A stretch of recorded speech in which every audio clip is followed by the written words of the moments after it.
Yo, you know who I am. Bluminati, man. This is Blues News. Welcome to the Blues House, your one-stop destination for entertainment news, film and TV reviews, all things pop culture. We about to take this deep dive into the world of entertainment and talk a little bit about Bob Iger saying that there's no such thing as superhero fatigue and that Disney's quietly canceling movies on y'all ass. You know what I mean? So join us as we navigate this fantastic world of pop culture. And without further ado, let's get into it. How much time till we're on? We're on, Ron. What? We're on the air right now. I'm ready. Yes, indeed. Once again, welcome back. Don't forget to like, share, subscribe, hit that notification bell, man. Let's talk about Bob Iger. So a couple days ago, article came out about Bob Iger saying that there is no superhero fatigue. And he's talking about Disney has been quietly canceling movies on us. Just cancel, you know what I'm saying? Gotta right the ship. So we're gonna be canceling these things. So the Disney CEO was interviewed at a Morgan Stanley conference in San Fran on Tuesday, where he called the Nelson Peltz-led proxy fight a distraction for the company, right? Bob Iger is pursuing a major overhaul of the company's film output in the midst of something of a strike-induced box office drought. And after a challenging year for Disney's film slate, the executive said Tuesday, we're doing a lot to turn around Disney's feature film business, which hit on hard times that needed addressing. Yeah, don't say, Bobby. Yeah, don't say. Bobby Iger, we've been trying to tell you for the longest that something didn't smell right over there in Disney World. Something didn't smell right. The fans have been talking. This is crazy. The fans has been saying this for a long time, but you don't want to listen to the fans because you either classify us as xenophobes, homo, some kind of phobe, or some kind of some kind of racist. You don't know what you're talking about. You know what I'm saying? Y'all don't want to see a woman in power or something like that. This is what we get. And it's none of that. It's none of that. We love women in power. We love all types of groups. We love it. I'm a black man.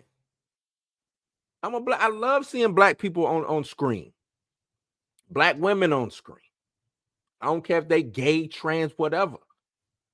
I don't mind it. Just give me a dope story. Give me a good movie. Give me a good movie. That's it. That's all you got to do. Listen to what we're telling you. Hey, this is where you went wrong at. Maybe you want to do it this way. Most fans have been in lockstep with saying this is how you should do it, or this is what we want to see. Now I get it as somebody who owns the business. You know what I'm saying? You still got the final say so, and you can't placate to every thing that a fan says, or even everything that a customer says, especially if it's not viable to how you run your business. I understand that. I understand it. But if all, you know what I'm saying, if all the fans is trying to tell you that ain't it, bro, that ain't it, then you might want to just have an ear out. Just have an ear out. Iger, speaking at the conference hosted by Morgan Stanley in San Fran on Tuesday, was pressed about what he was doing to turn the film business around. He says, you have to kill things you no longer believe in.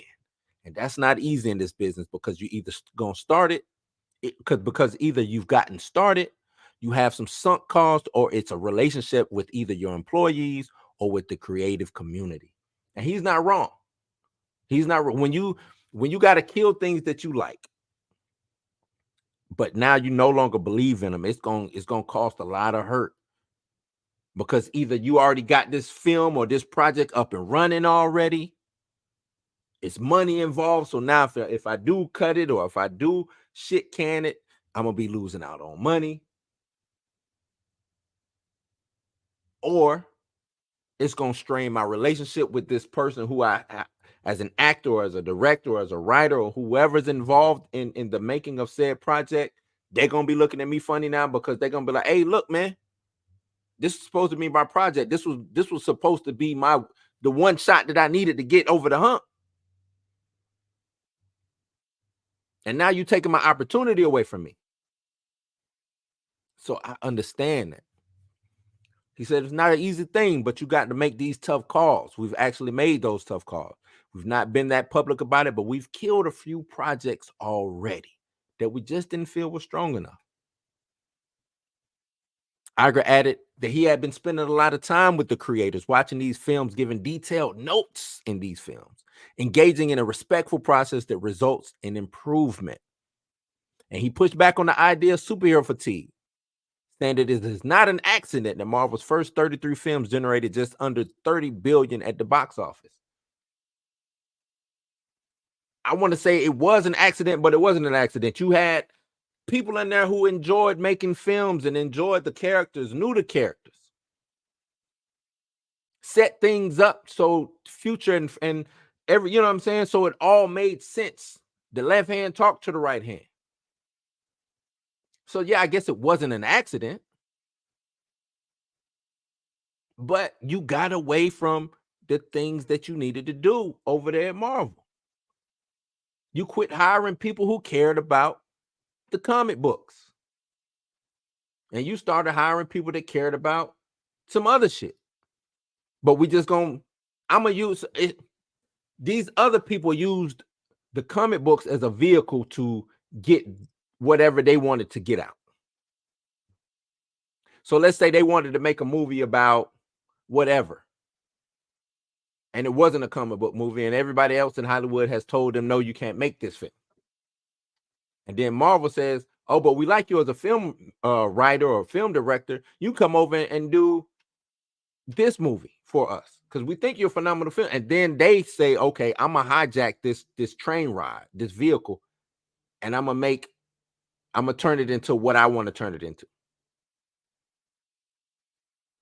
Then you have characters that just feel out of place in their own movies. Characters that feel like strangers to the audience that has been riding with this character for, you know what I'm saying, whether it's whatever medium that it's from, whether it's from a book or a comic book or whatever. You can't do that. You can't fundamentally change a character and then expect the fans who've been keeping this character alive and viable and putting money into this character for the longest to show up. Or when they do show up and they see that it's an abomination of the character that they've grew up with, when they voice their opinions, you say, nah, you just don't know what the hell you're talking about. You can't do that. Can't do that. So a lot of people think it's audience fatigue. It's not audience fatigue. They want great films. If you build a great, they will come, and there are countless examples of that. Some are ours and some are others. Oppenheimer is a perfect example of that. Just a fantastic film, Iger said. Focus is really important. We reduce the output of Marvel, both number of films they make and number of TV shows, and that really becomes critical. But I feel good about the team. I feel good about the IP we're making. I talked about a lot of projects. We look years ahead, really. It's iterative. So I was having a back and forth on Twitter earlier today about the future of Marvel, right? I want people to understand that, yeah, the future can be bright for Marvel. He's talking great. I love hearing what he's saying. I think that those are the right words to say. But we also know that even I know he said he's quietly cut some films, whether it's from Marvel side, Star Wars, Disney, Pixar. I don't know. We can speculate, but I don't know. But still, in the meantime, you still got a bulk of trash that's probably coming before we can rev up into this all new Marvel MCU situation or whatever Disney got coming. How many years? What's you know what I'm saying? What's the gap in between that we got to get shitty movies? Because yeah, he's saying we got to cut some stuff that we no longer believe in. I believe that, but it's some stuff that he probably don't agree with that is still he can't cut because it's not cost effective. Because he might not really want to hurt this relationship. Some relationships he's like, I don't want to hurt it, but whatever. But this relationship right here, I can't lose him. But his movie might be shitty too, or that person's movie might be just as bad. So how much do we have to go through before we see a light at the end of the tunnel? How many fans will you lose before we get to the light at the end of the tunnel? You see what I'm saying? Like, so no, when I'm looking at Marvel right here, right now, what can you do right here, right now? Because you already got people getting off the train. It's people already saying, you know what, this is my exit. I'm out of here. I'm gonna go over to Doom. I'm gonna go over here to this franchise, that franchise. You know, I'm gonna just do that. I'm glad that he brought up Oppenheimer. He should have brought up Barbie too. The way that they marketed that film. You see, the thing is, and I don't know who's behind Marvel's marketing or Disney's marketing, but the way those films was marketed was genius. It almost felt organic. I don't even know if it was organic or not, but it felt organic. Barbenheimer. This one for the boys, this one for the girls. Right? You got to know Marvel comic books in general, superhero comics is a male dominated genre. That doesn't mean that women can't be involved. That doesn't mean that women can't lead films in that genre. But it's a male dominated genre. Barbie is a female dominated genre. Doesn't mean that you can't have, a Ken movie come out.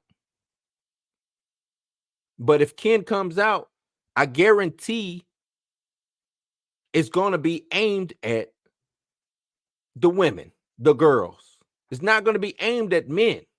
If Ken comes out and they try to aim it at men, market it at men, it's going to fail. Because that franchise, that IP is a female-led franchise. And I don't believe that they try to say the Force is like, go back to Star Wars, saying that the Force is female. Star Wars is it's males. Not saying that women aren't in there, but majority of that franchise who buy the merch and everything like that is men. Men love superheroes. Men love the sci-fi aspects of things. Men love being the hero in general.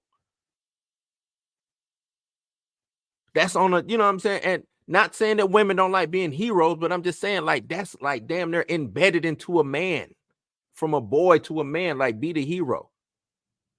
Head a household, get a fan, you know what I'm saying? Be the guy. Hey, I can stay the family.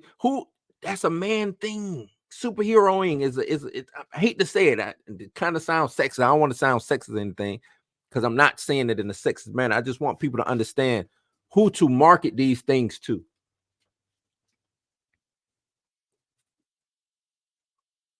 You got to understand who your audience is. Men always show up. Men always show up. Want to know why? Because it's a male genre. I seen them talking the numbers they was talking about the Marvels. Oh, the women didn't show up. The women ain't supposed to show up for the Marvels. That's the thing. The women ain't supposed to show up for the Marvels. They're not supposed to show up for Black Widow neither. So no, the women didn't fail those films. The people who were supposed to show up showed up. And they didn't get what they were expected to get. That's the thing. That's what y'all not understanding, or that's what they're not understanding. The men, the boys, they gonna show up for these superhero films, and then they gonna tell you this shit is whack. This ain't cutting it. This ain't it. And it ain't got shit to do with, oh, it's 3 females in the lead, or 1 female in the lead, or it ain't got nothing to do with it.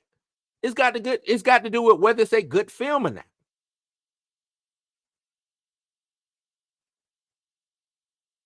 People love the Last Predator movie that just came out. Highly acclaimed, right? Female led. Dudes loved it. Aliens. Dudes loved it. Tomb Raider. Dudes loved it. I can go on. But you got to aim it. You got to know what audience you aiming at. See, everybody keep, we were trying to capture this. There is no new audience. There's no new audience. The audience that was when comic books first started or whatever has been the same since. I haven't seen no change in demographic when it comes to this franchise. Star Wars, no change in demographic. Marvel Comics, DC Comics, no change in demographic. The demographic is still what it is. He-Man, it ain't like one day you look at the demographics of He-Man and oh snap, the females have overtaken the men and liking He-Man. Like, you won't see that. You're just not gonna see that. Let me get back to the article. So not only do you look at the films you're making, you got to look at every part of the process, who the directors are, who's being cast, reading scripts. I personally watch films 3 to 5 times with the team and just create a culture of excellence and respect, which is really important with the creative community, he added. And again, the track record speaks for itself. Let's go back. Let's go back to what he just said. You look at every part of the process, who the directors are. What do I got? Let me. Who the directors are, who's being cast, reading the scripts. Is the scripts good? Like, is he just not waking up and getting the old snap? Like, who been behind the wheel? Who been driving this thing? I only been saying it for the past 3 years now. I said it when it first started to decline. I had artists. Matter of fact, probably before it declined. Once they started doing this multiverse stuff, I said, "Oh no, it's about to get bad. It's about to get lazy." And y'all can go fact check me. I said it. Oh no, this is gonna be good. It's the best thing since sliced bread. Okay.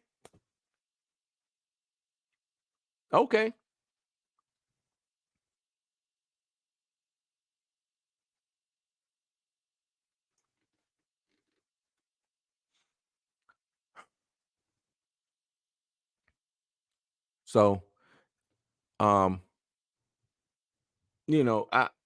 think I'm gonna do a separate video on what I speculate the movies are that were taken off the slate, but I really wanted to just get this out on and see what y'all think about Bob Iger and what he says about writing the ship and all of that other stuff like that when it comes to Marvel, superhero fatigue and things like that.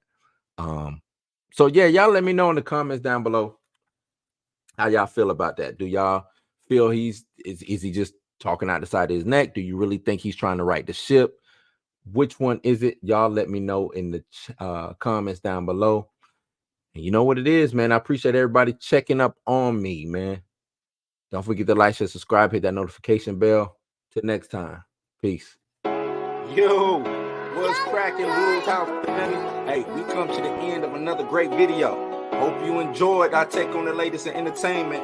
Don't forget to hit that like button and share your thoughts down in the comments below. And if you're new here, consider subscribing. We would love for you to join us. Remember, Rules House is your house. Until next time, stay tuned, stay dope. We out. Peace.